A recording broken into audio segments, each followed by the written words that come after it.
As pedras dão licença, o vento acalma. Meus irmãos, minhas irmãs, boa noite. Jesus nos abençoe e nos ilumine. Antes de fazer a nossa palestra propriamente dita, o nosso tema, Brasil, coração do mundo, pátria do Evangelho, fazemos uma rápida divulgação aqui do nosso livro. O segundo livro que nós lançamos aí, primeiro, Pensamento do Dia, segundo agora, Reflexões Diárias, que foi lançado agora no mês de abril. Quem quiser adquirir o livro, eu tenho 4 aqui. Depois, se alguém quiser mais, pode falar com o Vladimir, com o pessoal da casa, a gente pode trazer no próximo mês, ou se quiser ir diretamente no Segal, aqui na rua T2, esquina com a Campinas, a livraria tem à disposição para vender. É um livro de autoajuda com pensamentos reflexivos para o dia a dia. É um livro muito bom para usar no culto do Evangelho lá, para carregar direto para o trabalho, no carro. Enfim, é um livro de bolso que você pode consultar constantemente. Eu vou ler uma página do livro para a gente poder fazer uma reflexão antes da palestra. Ninguém morre. Ninguém morre. A vida de cada um de nós é eterna. Veja que essa ideia não foi pregada apenas pelos profetas da Bíblia. Além deles, Jesus afirmou que somos eternos. Antes e depois dele, quantos filósofos não disseram o mesmo? Será que tantas pessoas em diversas localidades do mundo estariam enganadas? Pregando uma mentira? Quantas provas você já não teve da imortalidade da alma? Por que duvidar dessa verdade consoladora? Seu parente ou amigo que partiu fez apenas uma viagem para um outro país, o país da luz. Logo, vocês se reencontrarão do outro lado. O que morre é apenas o corpo, a alma vive sempre. Creia nessa verdade consoladora e acredite que seus entes queridos e amigos estão muito bem amparados por Deus, que nunca abandona nenhum de seus filhos. Viva sua vida na terra trabalhando, estudando e progredindo, e deixe que eles vivam suas vidas no além-túmulo. Honre a memória deles trabalhando e continuando a viver sua vida, realizando boas obras. Só lembrando que ele é um livro de inspiração, a gente recebeu a inspiração dos bons espíritos, e está à disposição no final, aqui vou ficar um pouco de tempo depois da palestra. Quem quiser comprar, temos 4 livros aqui à disposição por apenas R$15 cada exemplar. Conta-se que no século XIV, Jesus fez uma das visitas periódicas que ele faz ao planeta, já que Jesus não fica permanentemente aqui na Terra. Dizem que ele vive numa região de luz, de paz, de felicidade, onde nós não temos nem condições de entender, de conceber, onde vivem os anjos, os espíritos puros. E é de lá desse mundo que ele, vez por outra, visita a terra, e é de lá desse mundo de luz, de perfeição, que ele um dia desceu e se fez pequenino entre nós, na Palestina, na cidade de Nazaré, Belém, em toda a região da Palestina, e pregou o Evangelho cósmico, esse código divino que todos nós devemos seguir, e que um dia, quando colocarmos ele em prática, viver ele dentro de nós, certamente seremos felizes, teremos alcançado a condição da bem-aventurança dos espíritos que não só compreenderam, como praticam a lei de Deus. Jesus, numa dessas visitas periódicas, como dizíamos, à Terra, depois do século XIV, vem então para ver como estava a semente que ele havia lançado 14 séculos antes. E então, juntamente com uma legião de espíritos superiores, passou a visitar em primeiro lugar a terra onde ele havia deixado o seu evangelho, a Palestina. Então diz que a caravana, juntamente com Jesus, Eliu, que é o responsável pela parte sociológica do planeta Terra, ali também estava Ismael, que seria o futuro dirigente do Brasil, o futuro espírito protetor da pátria brasileira, assim como uma legião de espíritos superiores, de anjos, de espíritos que já alcançaram a perfeição. faziam parte daquela imensa caravana. E Jesus, então, ao penetrar no ambiente da Palestina, ficou muito triste ao ver quanta desavença, desunião, intriga havia entre os povos do Oriente Médio, os povos daquela região. E pensava ele, como pode, depois de 14 séculos que deixei o meu evangelho nessas regiões, nessas terras, continua o homem nas mesmas lutas fratricidas de antes, matando em nome de Deus, como se Deus precisasse da morte, da guerra, para que a sua lei fosse cumprida. E então, Jesus lembra de Saladino, que invadiu a região da terra chamada Terra Santa, e ali, em nome de Deus, também matou muitos. Lembrou das diversas cruzadas que haviam ocorrido até aquele momento, em nome de Deus.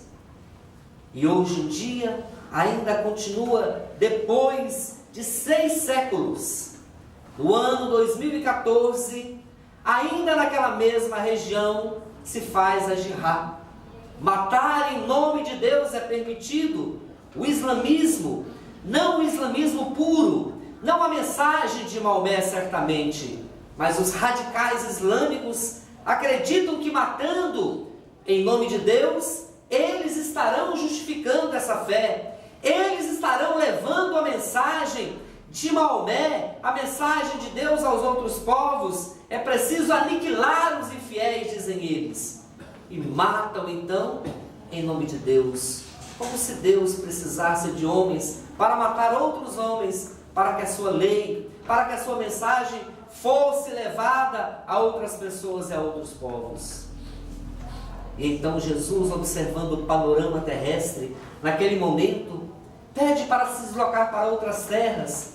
Uma tristeza, uma melancolia se estabeleceu em torno daquele grupo, e Jesus então caminha juntamente com aquele grupo para a região da Ásia, da Europa, mas por onde passava apenas via manifestações de egoísmo, de crueldade, de matança, ou era em nome de Deus, ou pela ganância, pela ambição dos próprios homens.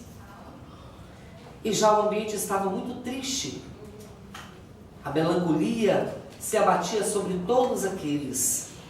E Eliú, o responsável sociológico pelo planeta Terra, disse então: mestre, vamos mais para o sul? Lá existem algumas terras virgens que podem ser a esperança do porvir, que podem ser no amanhã a terra que será implantada, a civilização do 3º milênio, onde o teu evangelho poderá ser vivido em espírito e verdade, onde a sua mensagem poderá viver nos corações através da fraternidade, da solidariedade, da caridade. E então a caravana sublime seguiu em direção a essas terras que hoje chamamos Brasil, a essas terras que chamam América do Sul, e observando ainda o povo indígena na sua simplicidade, que vivia em meio às matas, caçando, pescando, no meio das águas, tomando seu banho, vivendo de forma tranquila, pura, de forma humilde uns com os outros. Jesus observou aquele panorama, aquele ambiente de tanta luz, e dizem que ele abriu os braços. Humberto de Campos nos fala isso, lá no livro Brasil, Coração do Mundo, Pátria do Evangelho.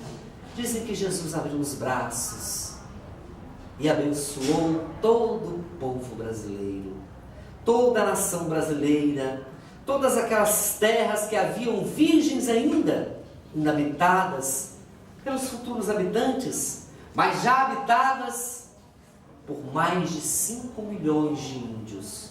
Hoje só sobraram 5 mil. E dizem que das suas mãos e do seu coração se irradiavam luzes por todo o território nacional. Um espetáculo de infinita beleza. E foi aí que Jesus então disse essas palavras: doravante transplantarei da terra cansada da Palestina o Evangelho redivivo para essas terras abençoadas aqui, da região sul, a terra de Israel. Mas essa promessa Jesus já tinha feito ela desde a época em que estava com os seus discípulos na Palestina.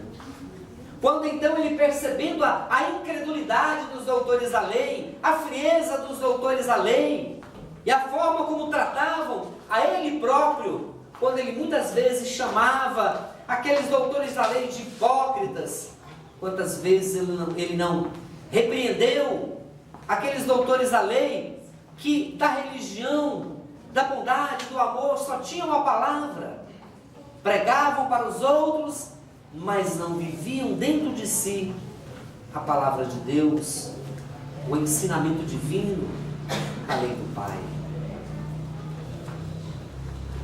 Então ele disse que no futuro ele retiraria daquelas terras da Palestina a missão em que eles haviam sido designados e iria transportar aquela missão para uma outra terra, para uma outra nação. Naquela época Jesus já tinha presciência que o povo da Palestina não iria cumprir a sua missão.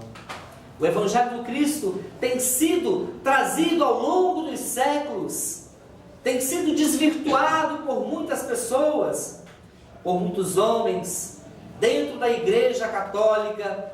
Quantos companheiros vestindo a batina sacerdotal deixaram de cumprir integralmente a sua missão, que era somente a de evangelizar, de fazer o bem, para matar em nome de Jesus, em nome de Deus, justificando que lá está escrito no Evangelho: eu não vim trazer a paz, mas a divisão. As palavras do Cristo são simbólicas. Não era para matar, não era para dividir, não era para desunir, era para unir, era para criar. O rebanho de Jesus, eles deveriam ser pastores de almas. E, no entanto, além das cruzadas, ainda criaram dentro da igreja a Inquisição, a quem eles chamavam de a Santa Inquisição, e matava as pessoas através do processo do julgamento. Giordano Bruno foi uma das vítimas da Inquisição, Joana d'Arc, João Hus, que depois viria reencarnar novamente com Allan Kardec, desempenhando a sua missão gloriosa de ser um codificador da doutrina espírita. A Inquisição foi responsável por muitas mortes, e disse que essas guerras religiosas, como as cruzadas, a Inquisição e outras tantas que já existiram no mundo, mataram muito mais do que muitas das guerras que já existiram no mundo. E então, após abençoar as terras brasileiras, Jesus entregou nas mãos de Ismael essa missão de conduzir o povo brasileiro. E ele iria, ao longo dos séculos, preparando a tarefa do povo brasileiro de continuar recebendo essa missão sublime do Evangelho do Cristo. E preparou-se então o nascimento de um povo que fosse constituído por 3 raças principais: o português, o africano e o índio. A mistura dessas 3 raças iria provocar no povo brasileiro um povo mais tendente à pacificação, à solidariedade, à bondade. Do ponto de vista genético, nós herdamos isso, graças a Deus. Não herdamos o espírito belicoso, por exemplo, do povo romano. Não herdamos o espírito frio, por exemplo, dos nossos irmãos alemães. Nada contra os alemães, que aliás ganharam a Copa no Brasil. Mas herdamos a bondade do povo português. Dizem que o povo português é um povo muito bonachão, não é? É um povo bondoso, hospitaleiro. O brasileiro é assim. Herdamos também do povo indígena esse lado pacífico, tranquilo, e herdamos do africano o aspecto mais voltado para a humildade, para a aceitação e resignação. Humberto de Campos faz essas colocações importantes a respeito da constituição da raça brasileira. Então, o preconceito para nós é algo que devemos destituir completamente, nem razão para isso temos, porque somos constituídos por 3 raças: a raça branca, o indígena e o negro, que veio da África. Acontece que o negro veio da África para ajudar, para auxiliar o povo brasileiro, trabalhando e contribuindo para a construção de uma grande nação. Mas os homens da época, vendo naqueles negros pessoas tão humildes, tão pacíficas, tão resignadas, e até passivas até certo ponto, aproveitaram então e escravizaram. Não era para serem escravizados os negros da África. Essa foi uma mancha que nós adquirimos, o povo brasileiro, e que até os dias atuais ainda estamos resgatando essa dívida. Ivone Pereira nos diz que as favelas brasileiras são, na atualidade, as senzalas de ontem. E os senhores de escravos de ontem são aqueles que vivem em condições subhumanas nas favelas brasileiras, resgatando essa dívida tão dolorosa para com o povo africano, que veio da África para ajudar na constituição da raça brasileira. E Ismael foi preparando ao longo do tempo para que o Brasil desempenhe essa missão tão grandiosa, porque o Brasil não veio para ser mais um país, uma nação qualquer. Vejam que hoje o Brasil já é a 6ª economia do mundo. Antigamente era 30 e tantos, né? Teve uma época que a gente vivia, uma época de tanta inflação, que você ia no supermercado de manhã, estava um preço. Ia lá, na hora do almoço estava outro. Chegava à tarde, estava outro preço. Uma inflação galopante de mais de 1000% ao ano.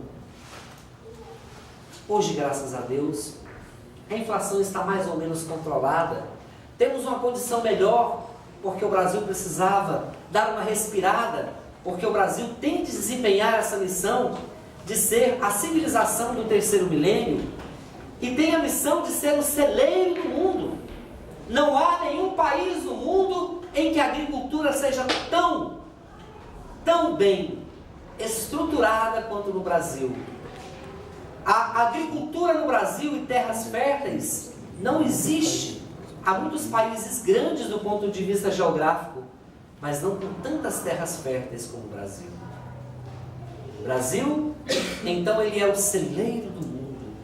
Hoje o Brasil já exporta grãos para praticamente o mundo todo. Principalmente os nossos irmãos europeus compram muitos grãos do Brasil. Laranja, café, muitas são exportados para a Europa, para a Ásia.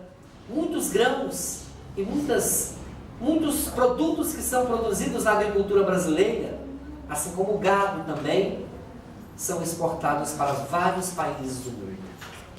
Mas o Brasil não tem só a missão de ser o celeiro do mundo. Do ponto de vista material, Humberto de Campos nos diz que o Brasil tem a missão de ser o celeiro espiritual do mundo.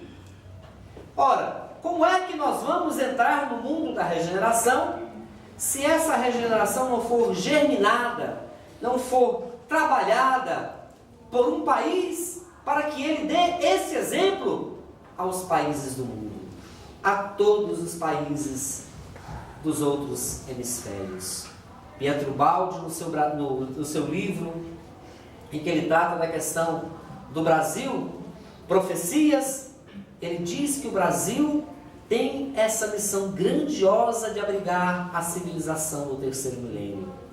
E ele aponta o Brasil como esse país das claridades espirituais. Ele, italiano, morou uma parte da sua vida na Itália, desempenhou a metade da sua missão na Itália e o restante aqui no Brasil. Ele ficou impressionado quando chegou e sentiu o calor humano que existe entre o povo brasileiro. Ele disse: lá a gente não está acostumado com isso. Mal se pega na mão, enquanto te dá um abraço. Na Copa agora, o exemplo que eu peguei. Exato. Toda a mídia. Todo mundo, como a nossa irmã disse, a acolhida brasileira na Copa do Mundo prova o calor humano que o Brasil tem. A fraternidade, a solidariedade. Então ele tem de ser esse país que tem a missão grandiosa de ser o celeiro do mundo.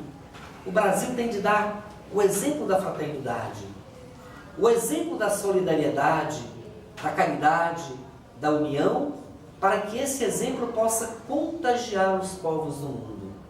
Uma vez perguntaram para o Chico: Chico, mas o Brasil não tem que ser a pátria do Evangelho? O coração do mundo, a pátria do Evangelho? Como é que o Brasil pode ser com tanta miséria, com tanta pobreza?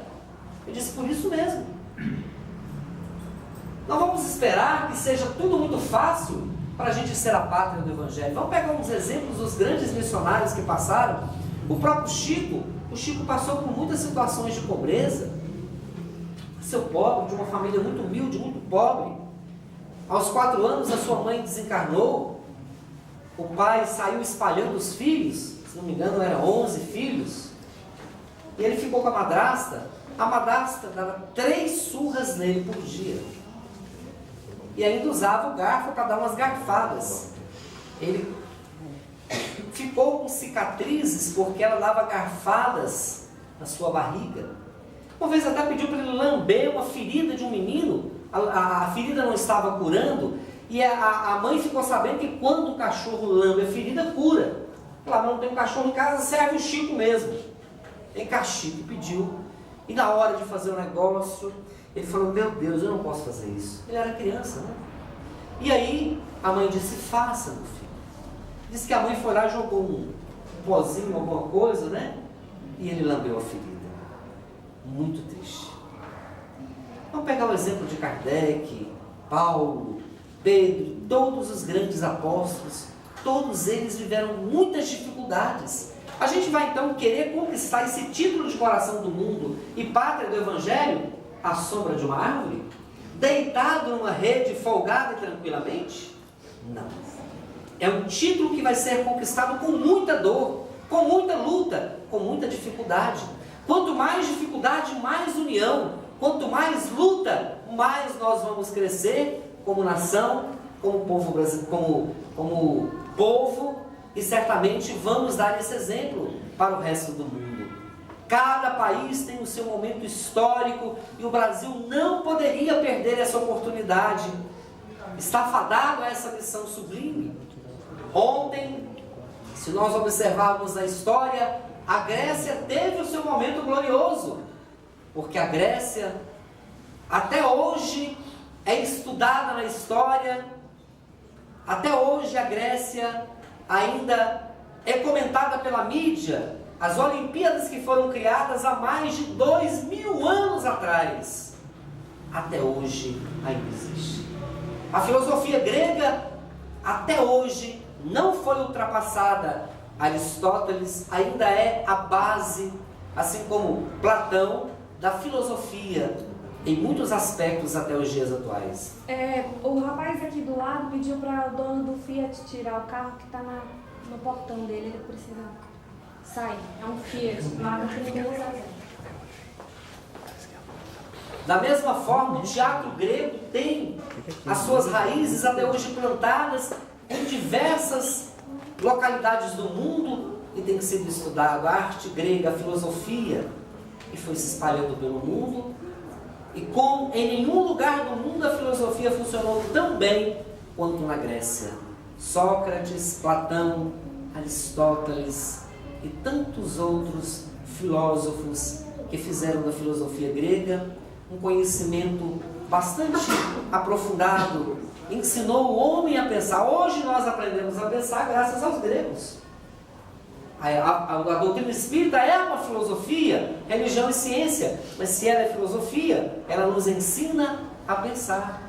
Leia o livro dos Espíritos, o livro dos Espíritos ensina a gente a pensar. Inclusive, Allan Kardec usou a mesma estratégia que Sócrates usava para construir o conhecimento da filosofia maiêutica, fazendo perguntas aos espíritos, e de acordo com as respostas ele ia colocando, e 1019 perguntas foram colocadas, traçadas, colocadas então no lápis, e ali então, através da psicografia de vários médiuns, pôde-se criar essa obra magistral que é o Livro dos Espíritos.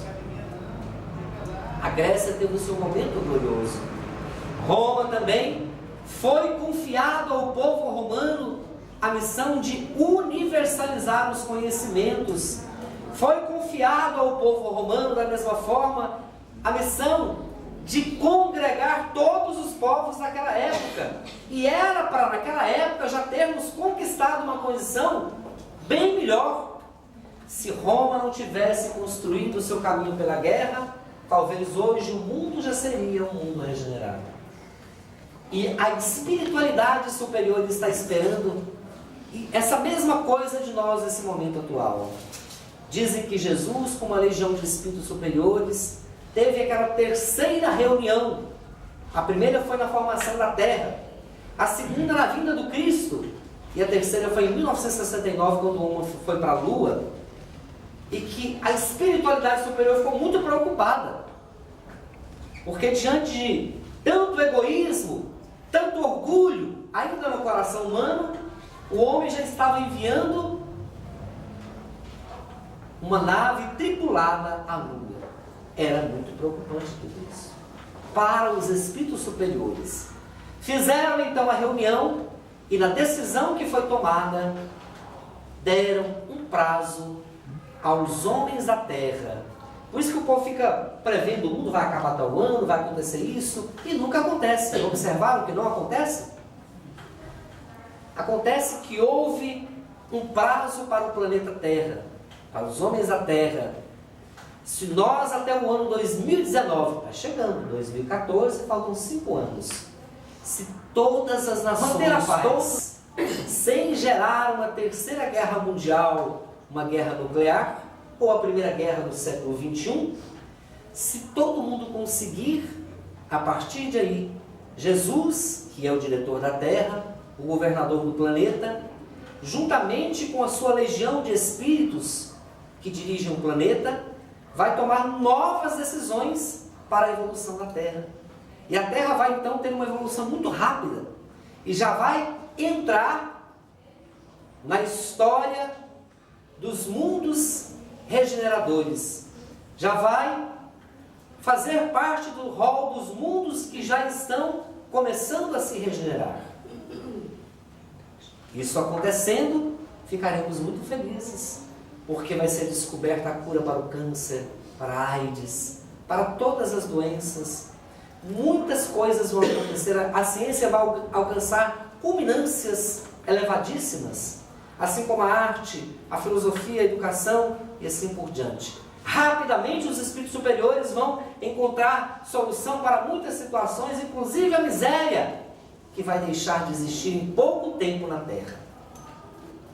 Nós vamos começar a orar pelos nossos chefes de Estado brasileiro, aquele pessoal lá daquela região da Palestina que gosta muito de guerra, né? O pessoal lá do outro lado, nós também já gostamos muito disso no passado. Não pense que nós somos diferentes, que a gente no passado gostava de guerra. Mas agora a gente já está tentando ser pacíficos, né? Lutando para ter um pouco mais de paz no coração. Vamos orar pelos chefes de Estado dos Estados Unidos, da Inglaterra, por todos esses que detêm um poder maior, Japão, Coreia, que tem assustado um pouco, né, gente? A China, que permanece muito calada, muito quieta. Vamos orar por todos para que não surja uma surpresa. Que aí o Chico Xavier diz que se surgir essa surpresa vai ser muito doloroso para todos nós. Mas mesmo assim, mesmo surgindo a surpresa, o Brasil de certo modo vai ser poupado. os cataclismas que tem que acontecer, as erupções vulcânicas, os maremotos, as tsunamis, e tantas situações que vão acontecer com o planeta, caso aconteça, ocorra essa terceira guerra mundial, a guerra nuclear, para impedir que o homem destrua o planeta, Deus então vai interferir para que não aconteça a destruição do planeta através de uma guerra nuclear. Mas o Brasil vai ser poupado relativamente. O que vai acontecer do outro lado do mundo até chegar aqui demora um pouco. Então vai ser um pouco poupado em relação a essa situação. Dizem os geólogos que o Brasil é uma das terras mais velhas do mundo. Talvez aqui já habitou alguma dessas civilizações muito antigas, como por exemplo a civilização da Lemúria, a Atlântida, veio depois da Lemúria, da civilização da Lemúria, e podemos então assinalar que algum povo muito antigo pode realmente ter passado ou vivido por essas regiões e que depois deve ter sido destruído pelas águas do mar e que depois houve uma mudança no eixo da terra e fez essas terras serem descobertas. É uma suposição, não é algo afirmativo, mas é uma suposição. É uma das terras geologicamente mais antigas do planeta. Por isso que aqui não tem com tanta frequência terremotos, nem erupções vulcânicas. Eles dizem que pelo fato de já ter uma solidificação melhor, por isso também deve ter sido escolhido para ser a civilização do terceiro milênio. Temos então condições de abrigar pelo menos 500 milhões de pessoas. Hoje somos 190 milhões, não é isso? 190 milhões, é isso mesmo? Podemos abrigar até 500 milhões. Então, muitos daqueles, como diz Ramatiz lá no seu livro Brasil, Terra de Promissão, sofrerão muito com os horrores da guerra, com os horrores das situações, dos cataclismas que vão acontecer, e muitos virão pedir abrigo ao povo brasileiro. Pode ser que a nossa população venha a triplicar. Esse relógio está certo? Venha a triplicar. Então é muito importante nós lembrarmos a grande missão que o povo brasileiro tem. Não é missão de ser o cérebro do mundo, porque Emmanuel diz que essa missão foi delegada aos Estados Unidos e que Jesus, quando foi transplantar os espíritos da Europa, da Ásia, mais tendentes à fraternidade, ele foi transferindo todos para a América e localizou nos Estados Unidos, a América do Norte, o cérebro do mundo, e aqui no Brasil, o coração do mundo. Hoje, o Espiritismo, assim como todas as religiões, estão partindo para os outros países para levar o Evangelho do Cristo. Isso é muito bom. Mas ainda não conseguimos chegar de forma mais satisfatória exatamente na região onde Jesus esteve. É muito tímida ainda a ação do cristianismo naquela região. Os evangélicos, os católicos, e dos espíritas ainda muito tímido. Mas certamente Jesus enviará missionários que vão explorar aquelas regiões, que vão levar o espiritismo para aquelas regiões, que vão levar o catolicismo, que vão levar o evangelismo, o budismo e todas as religiões para que possam evangelizar aquele povo, ajudando Israel, aquela região da Palestina, a cumprir a missão que lhes é reservada também. O Brasil tem essa missão gloriosa de ser a pátria do Evangelho. Mas ele só será essa pátria do Evangelho quando esse Evangelho estiver sendo vivido e sentido no coração de cada um de nós. Não basta somente dizer Senhor, Senhor, é preciso realmente viver essa lei escrita no Evangelho do Cristo. E não podemos cruzar os braços diante da dor que existe no nosso país. Há muita dor por aí, em todas as camadas da sociedade. As drogas, principalmente hoje, são algo que tem incomodado a espiritualidade superior. O tráfico de drogas hoje é algo que tem incomodado não só a segurança pública, governantes, políticos, a sociedade de um modo geral, mas principalmente os espíritos superiores, porque tem sido uma mancha que tem acompanhado o povo brasileiro durante um bom tempo. Desde a década de 80 para cá, que o consumo de drogas tem sido cada vez maior. A droga tem tomado conta das famílias e destruído muitos lares, a vida de muitos jovens, porque nenhum daqueles que consomem drogas parte com 70, 80 ou 90 anos. Todos morrem muito jovens. É um apelo que a espiritualidade superior nos faz neste momento, de que nós, de algum modo, possamos contribuir para ajudar a diminuir essa questão das drogas. Vamos trazer os nossos filhos para a evangelização, vamos trazer os filhos dos nossos parentes, dos nossos amigos, é uma forma de prevenir a droga. Vamos ajudar de algum modo nas campanhas, fazendo individualmente algo que possamos fazer, mas vamos abraçar todos, com muito carinho, com muito amor, essa campanha de ajudar o Brasil a diminuir a questão das drogas. Se não pudermos debelar esse problema, pelo menos vamos ajudar a espiritualidade superior a ir diminuindo, para que na próxima década e na outra, quem sabe daqui 20 ou 30 anos, o Brasil já não viva mais o problema das drogas, e a gente possa realmente dizer: o Brasil é o coração do mundo, a pátria do Evangelho. O Evangelho está vivendo, sendo vivido e sentido pelos brasileiros. Então viva o povo brasileiro, essa nação tão linda, tão bela, que é tão querida pelos outros países, pela sua fraternidade, pelo seu carinho, pela sua hospitalidade. Vamos continuar fazendo a nossa parte, trabalhando no sentido de construir uma nação sempre e cada vez mais bela. Muita paz a todos, que Jesus os abençoe. As pedras dão licença, o vento acalma.